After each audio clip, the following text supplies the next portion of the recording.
Welcome back, everybody. This is it, the finals. We've made it. The 35th fact.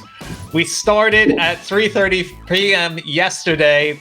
We had the idea of doing 35 facts, talking to 35 different people for 35 minutes each for 35 years of comic relief, and we are now here on the 35th fact. Thank you to everyone who has donated so far to this brilliant cause. To those who've started right at the beginning and watched all the way through, thank you for doing that. If you've just joined, this is no such thing as a fish. We're a podcast, and we're about to talk to our last guest of the show. We've raised 112,000, just under 113,000. It'd be great if we could get another $7,000 in the final 35 minutes here and get us to 120. I think it's doable. So please dip into your pockets and help. And let's finally bring our final guest in. This is very exciting. It's the person behind the whole thing, the co-founder of Comic Relief, also the person behind Blackadder, Notting Hill, Love Actually, About Time, Yesterday, Mr. Bean, so many brilliant comedies. It is, ladies and gentlemen, Mr. Richard Curtis. Woo! Hey! Yes! Oh, guys, it's been so extraordinary. Are you feeling your brains kind of melting like old cheese, or are you having a second wind? Oh, cheese, that would be nice right now, wouldn't it? I don't know. We could do another 20 hours. I think we could do 20 more another. hours. Yeah. Not alive. Let's go around again. Yeah. I think someone in your houses should be slightly burning toast, so you have that kind of feeling of what breakfast will be like and how normal life might be. I have to say, I did just send a message to my husband downstairs saying, "If you're awake, bring me wine now." That's a good point. If there's anyone next door in the office, if there's a beer or something, I'd love to get involved with that as well. We'll take a look. Thank Come on, you. Richard, pour yourself a Normal people are just drinking tea at this point. I'm so looking forward to giving you all these facts. Just your mention of beer. There was one sketch we once did with Bob Mortimer and Vic Reeves. And the joke was they were going to sing a song and drink beer while try and drink 20 pints while singing the song. Right. Wow. They got very drunk in the BBC bar, and it was real beer. And if you watch it, it's one of the most horrifying displays of the danger and damage that alcohol can do. We were at that point, obviously, supporting a lot of projects trying to help people with alcohol issues. Mm-hmm. That classic comic relief contradiction. Yeah. The comedy shows enormous insensitivity to humankind, and then we're trying to raise money to help people. Yeah. So, Richard, not to make you repeat something that you've probably been repeating for 35 years. So, only answer if you feel like you can say it one more time. This idea, where did it spring from? Where did this originate? Do you know, I went to dinner with someone in Clapham. They were a charity person, and they were going to go to the Sudan with Save the Children. I said, I'll come too, to be friendly. We went to a meeting at Save the Children, and they said, waste of time, you go to the same country. Why don't you go, Richard, to Ethiopia on your own? I had no plan, but when I got back, and I saw such terrible things there. When I got back, I thought, the musicians have done a lot. Comedians are notorious bastards, but I'm sure they can get together a little bit. Then we did a stage show, and then we all said, why are we doing a stage show? Because we're all TV people, and therefore up came the TV. And the BBC said we can't do it because we're already doing Children in Need. So you'll have to pretend that there's a day called something, and then we can say this is a tribute to that day in the outside world. So we came up with this name, Red Nose Day, claimed it existed, and did a 7-hour show tribute to it. And then, unfortunately, we made so much money the first time, I've never been able to stop. Yeah, wow. Was this a time just because it's weird how fast these things can move? So Ethiopia then was just coming out of famine, but wasn't it? Yeah. It was We were in the middle of the famine. Which I think sometimes you can watch things like Comic Relief and think, God, it is all so awful. But then Ethiopia, of course, is going through certain things now, which are pretty bad. But, you know, countries can turn themselves around, and so much of that can be to do with, you know, getting some help when you need it. I know, and that's so true. And, you know, there's amazing success stories all over Africa. And, you know, we just made a film this year about a group called Mothers to Mothers in South Africa. And, you know, 30 million people died of HIV. And almost every woman who had it, their child got it. And now only 5% of the children inherit it, because when people give their £10 now, they'll be paying for the retrovirals that the mums take. That means the kids are completely healthy. Yeah. And all over. And I remember making, you know, terrible films in Rwanda when they'd just come out of the genocide. And yet Rwanda, again, with complications, but in many ways amazingly successful now. And she's drinking. I know. That's what I mean. Insensitive. We're talking about Rwanda. I've cracked into the wine. Yeah. Yeah. I found the other day the very first Comic Relief book that was ever published. Yes. I think I'm right in saying that, and it's great because it's sort of written like a review as opposed to the later books that you guys did. So it's just scripts. It's as if this is something that you would see in the theater, all the dialogue and so on. Yes, that's all right. I mean, and I remember, I'm not sure if that actually is the first book. I think that might be the second. The first one had a sketch of the young ones reenacting the Nativity. And I remember meeting Princess Anne and her saying, "You won't do that again, will you?" Save the Children were grateful for the money, but horrified by the content. You know, now that you've told Dan that's not the first one, he is going to bid about $3,000 on eBay for the first one. So no need to. It's right here. There we go. The utterly merry. How did they deliver that to you so quickly? Yeah. That's there we go. That's the one, which Douglas Adams and John were both involved in, I remember.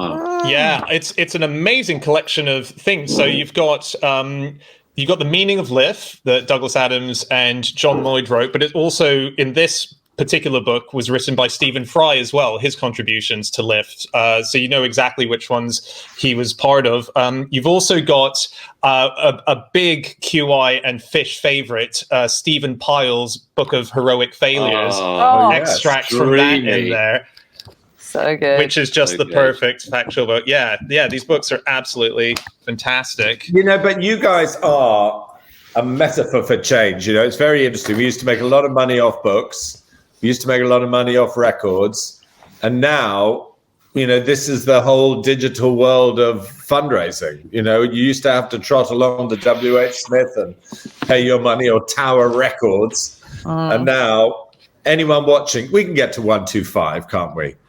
We can do it, can't we, guys? We're on 116. I don't know what we need to do. Well, first off, we're going to... Well, no, look, Dan, let me just talk a bit about the money. Yeah.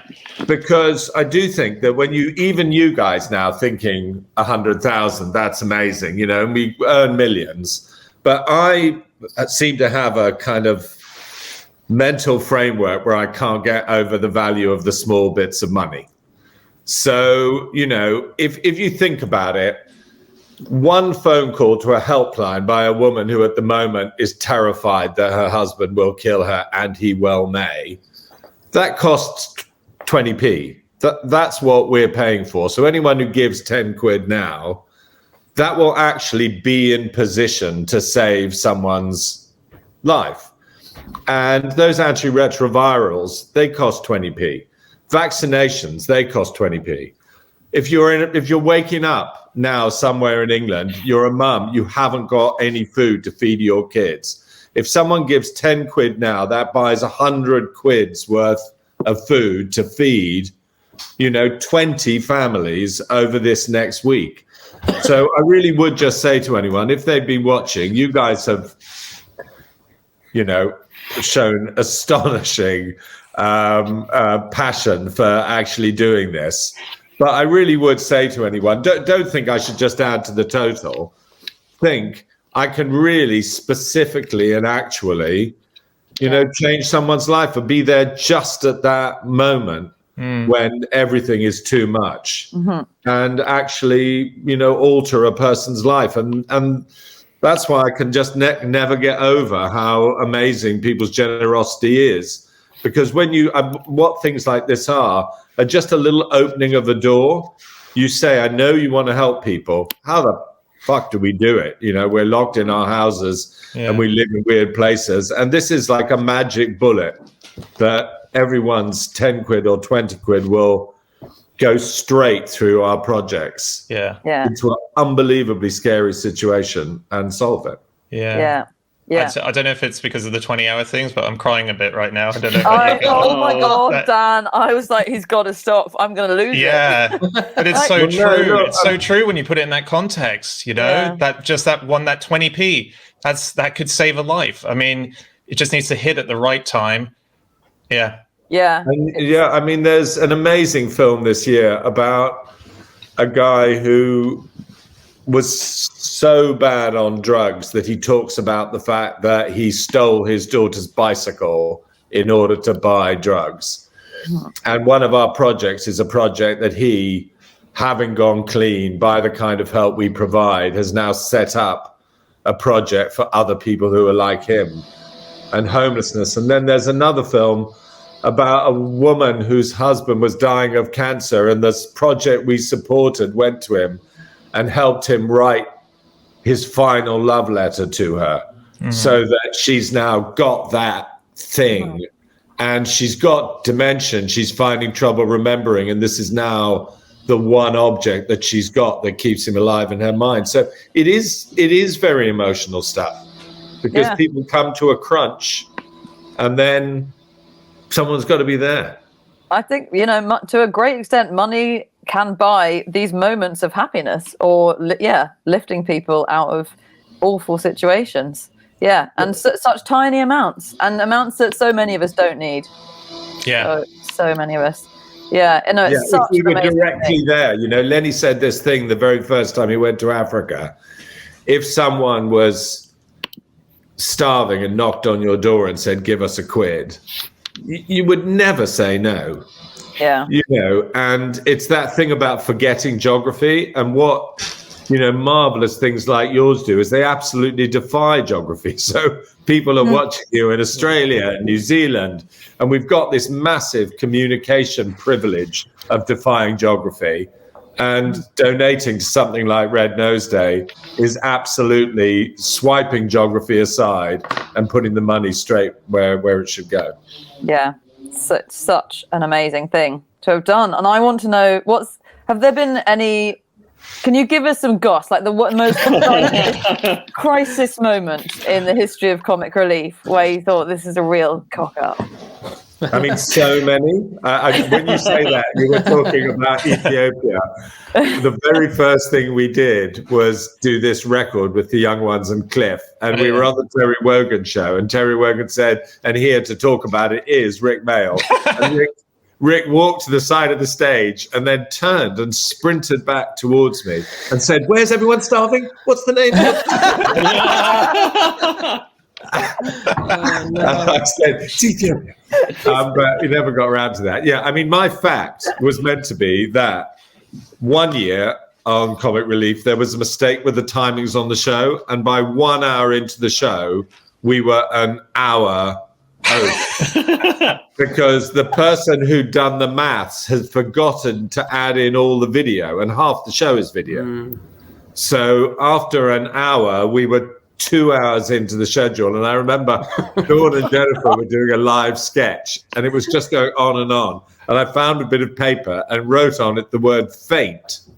And I went behind the camera and held it up and pointed at Dawn and said, just saying faint, and she fainted.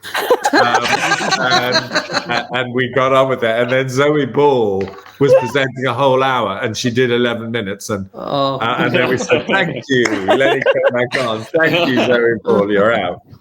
So did you tell Zoe, or did she just think, "Shut God, I really must be screwing this we up"? didn't see her for 20 years. We didn't see her for 20 years. And then there was we had a disastrous idea the first year that for every million we made, because it was Red Nose Day, Jonathan's nose should grow by an inch.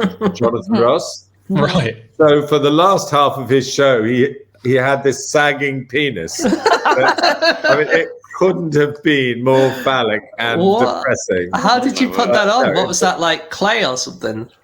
Sort of, like polystyrene plastic. Oh my God. But, the prop people hadn't been given time.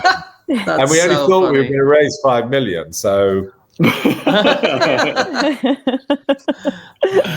That's distressing. It gets there in the end. Live TV. It's very amusing. And we apologise for all the mess ups, which have been, notwithstanding the unbelievable efforts of our backstage guys, Yes. and especially Alex and Ethan, have been incredible in the face of a technological minefield. It was Apollo 13 stuff, wasn't it? Yeah.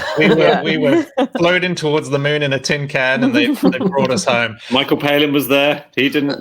No one could hear or see him though, but he was there. He was there. Yeah, it's it's been amazing. I think it would be a public service if you guys gave up your entire lives and simply broadcast full time, because I so love.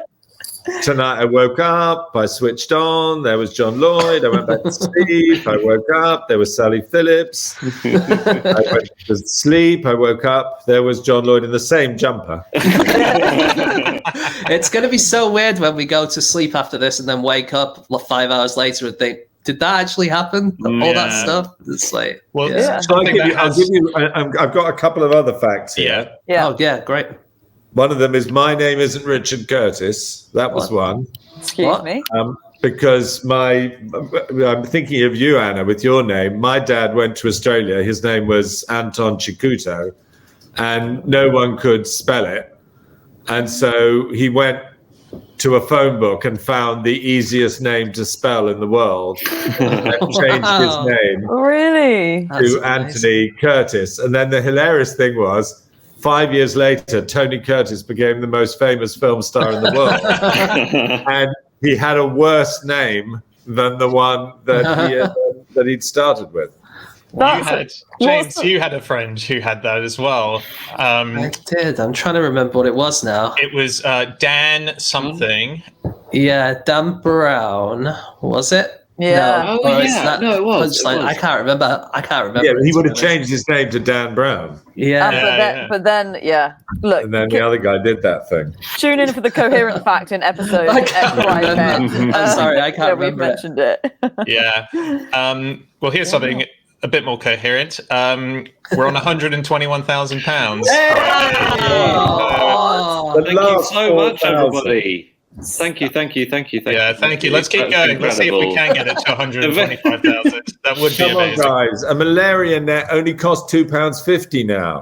I mean, and I think we lost 400,000 lives to malaria last year. Right. You know, it's just so easy and just so transformative. Yeah. And if you think about, I mean, this year has been weird for Comic Relief because it's like we were poised, because we do homelessness, we support mental health here, we support domestic violence, we support food poverty, and these things have all got so much worse. So this is a magic. How long have we got? Have you got 5 more minutes? We got 10. 10, yeah. 10, Look, 15. I'm sure if we can get to 125, you know, and then you can also that you'll fund like a whole project here in the UK and a whole project in India. It'll be amazing. Yeah. I do just like from our tiny sample, you mentioned mental health, and I know Comic Relief does a lot of mental health stuff, and the last year has obviously been hell, and I think we don't know at all the repercussions of it yet.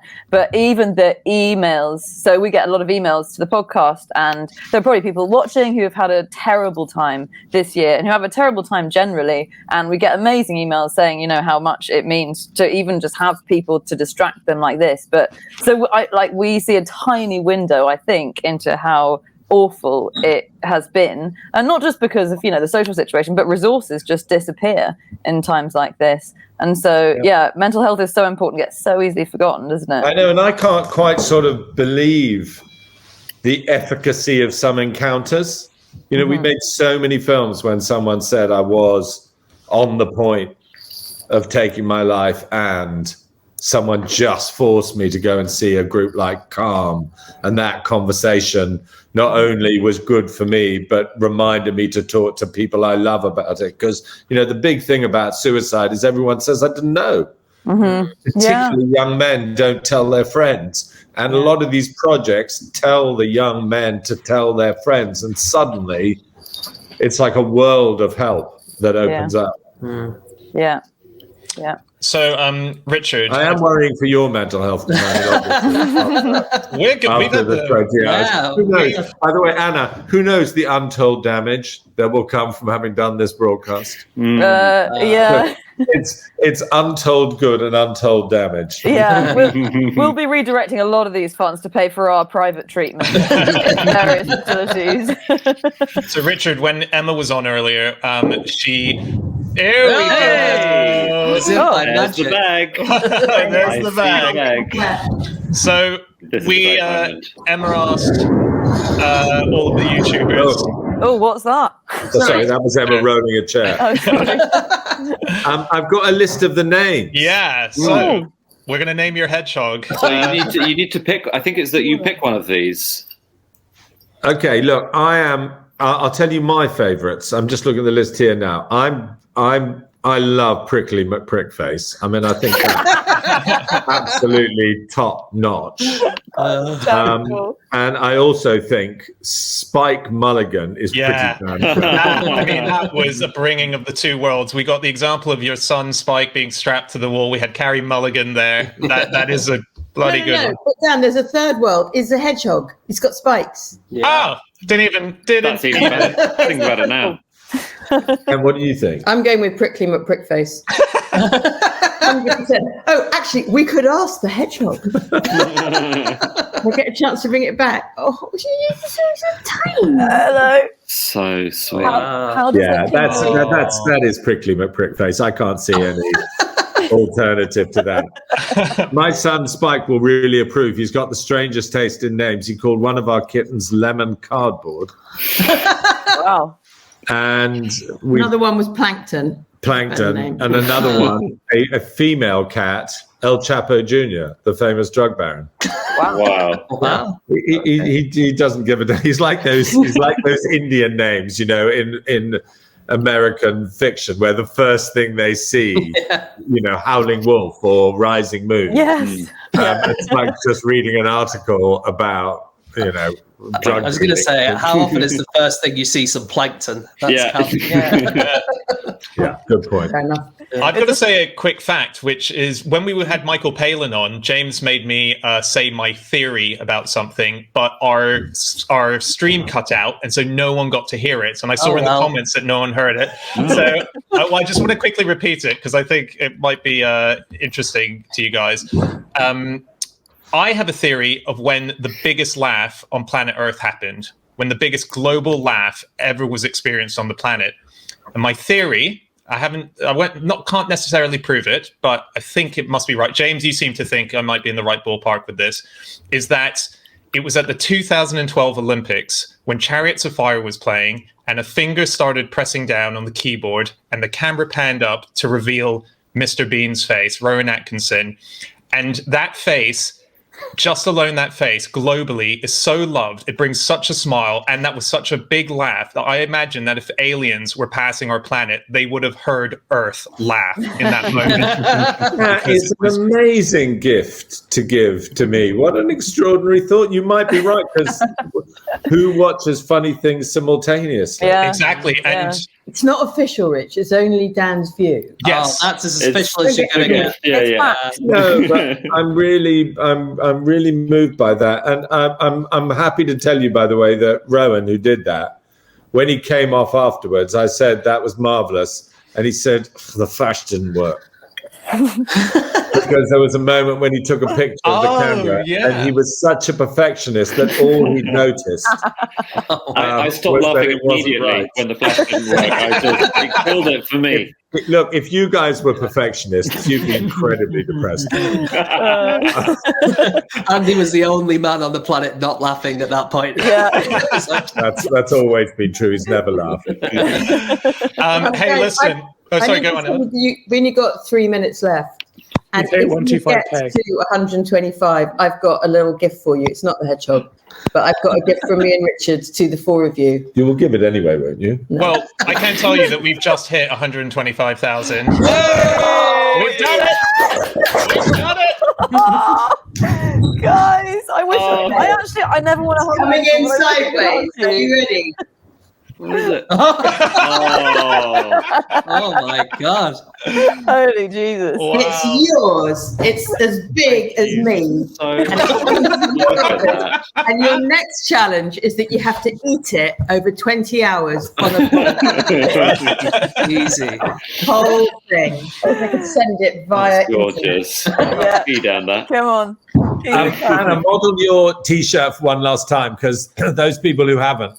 Look at this guy. yeah. They're such cool t-shirts. Hang on, wait. I've got one on under my pajamas. So here I've obviously got Look, Dory and my Nemo. other fact. Oh, look at him. My other fact No, is. wait. You sorry. haven't said a fact Oh, about these. they are unbelievable. It is a fact about these. My other fact is that my mother, who was a lovely woman, never gave money to Comic Relief in the whole of her life.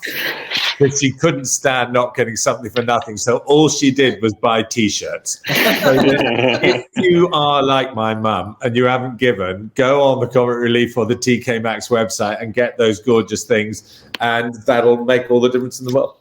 Yeah. It will. Yeah. Love it. I think we should just say a few thanks, by the way. Alex and Ethan, I don't know if you've got a camera in there. Can you Yeah, come onto that'd be the cool. Let's screen see for a them. second? Yes. Let's see you. Bring yourselves on. If not, come into this room. But these two guys, really, they've been the behind-the-scenes heroes here. We're so grateful. I think they've gone, actually. I think they've gone. The text not working. There we go. there we go. Ethan and Alex. Jack is somewhere Thank as you well. so who's much, been guys. helping. We've got people back home who are doing social media for us. There's the Comic Relief team. We've got Ben Jones, who's been co-producing this with us the whole way through.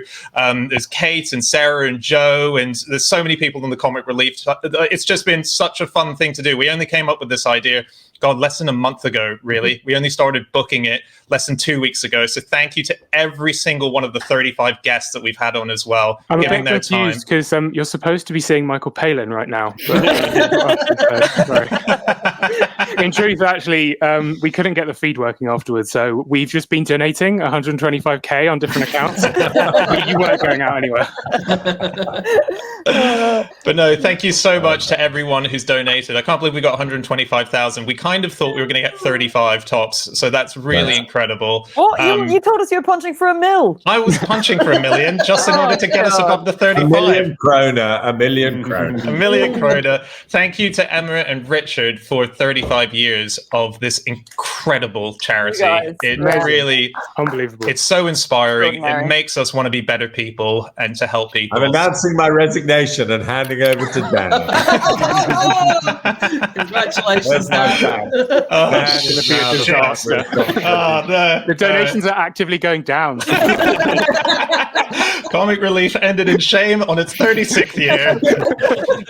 But thank you to everyone who's joined us for this whole time. Yeah. This will be up on the internet. The Just Giving page is going to stay up. So do go and keep donating. Let's just keep the money going up. We also will put up on social media the announcement about Carey Mulligan's coat from Doctor Who. that she's going to donate. She's going to auction off, and you also get tea, I believe, with her, a quick cup of tea. And I'm going to try and add one doctor to that as well. Oh, so wow. tea with Terry, a doctor, Wow. and it might be actually my doctor, like so, and the coat. All right. Well, thank you everyone for tuning in, and maybe we'll see you again for another marathon sometime in the See you future. next year, guys. That's the problem. There we go. See you next We'll year. see you next year. See you next year. Goodbye. Bye. Bye.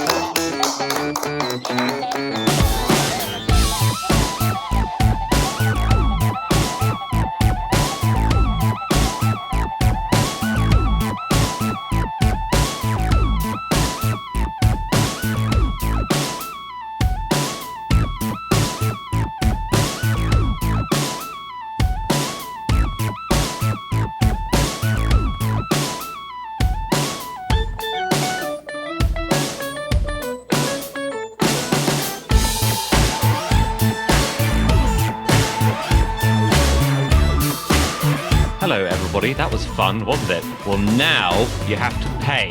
Please go to comicrelief.com/fish and give us all of your money so that it can be spent on fabulous causes around the world. There are many more videos where these came from, so bring all of your money and give it to us. Link is below. Click on the link.